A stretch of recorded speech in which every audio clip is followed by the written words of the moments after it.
Now, it's hard to believe in this woke world that even one of our favourite TV shows, well, if you believe the hype anyway, this particular show, The Great British Bake Off, has now become racist. No, truly. Let me explain. Hi, good morning. How are you? Shall we have a wave? We'll have a wave today. Hope you're well, whatever you're doing. Do look after yourselves. I know, a bit of a hands-free moment there. Frightening. I think you thought I was on strings, didn't you? A little bit. A little bit like Sooty the Puppet. I know what you're thinking, trust me. Let me explain this particular story because I do find this particularly fascinating. As you know, the Great British Bake Off has had many spin-offs around the world. Incredible when you think about it, because when it started back on the BBC, people were tuning in simply to see amateurs make very nice cakes. That was the deal. It was in a tent, it was well presented, and more importantly, it was feel-good TV, wasn't it? It was the sort of stuff, though, I was never that hooked, because do you remember when you used to skive off school or not turn up for school, because you were ill?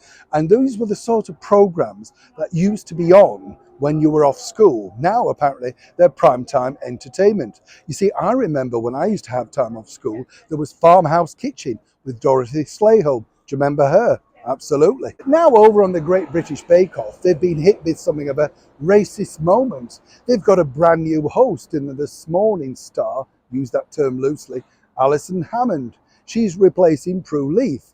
And there's still those other people there like Noel Fielding, but Matt Lucas is now left also. You know what it's like, it's a rebranding and a brand new start. But now they've decided, this is true, they've decided to drop things like Mexican week, Japanese week, Asian week. Apparently, this is all to do with the fact that it could be seen as racist, because a couple of the presenters, when they were doing Mexican week, decided in the last series to wear sombreros and have some maracas and shake them around and mimic Mexican accents. Apparently, people could be offended. Some might suggest it's entertainment. I mean, how many more shots of a rising cake do you need? How many currants do you need to count in the bowl? That's the tedium of this particular show.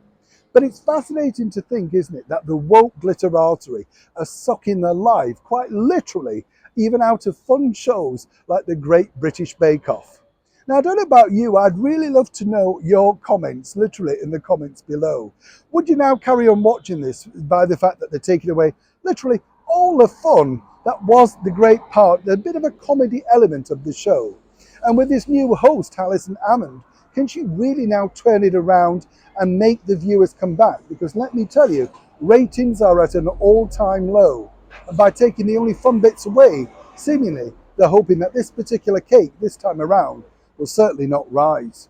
As ever, let me know in the comments below. Neil Sean in the very heart of London.